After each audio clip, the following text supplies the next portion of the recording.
Gold bar 5 gram atau 50 gram? Mana satu yang lebih untung kalau nak simpan emas? Jangan pilih ikut suka hati je. Pilihan saiz emas sebenarnya bergantung kepada matlamat kewangan anda. Ramai orang simpan emas tak fikir dulu untuk apa.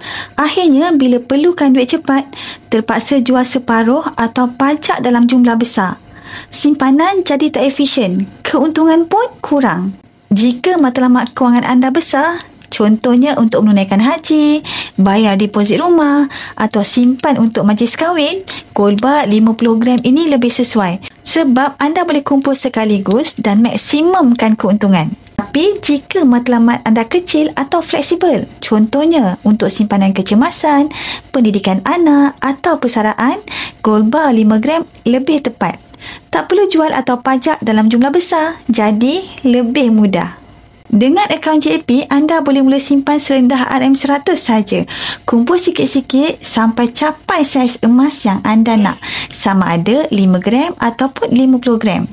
Tak ada komitmen bulanan, tiada cas tersembunyi. Strategi simpanan ini sesuai untuk semua peringkat. Jadi kalau anda dah ada matlamat simpanan dan nak mula dengan emas fizikal, boleh PM ataupun komen untuk saya bantu dengan cara dan langkah yang terbaik buat anda.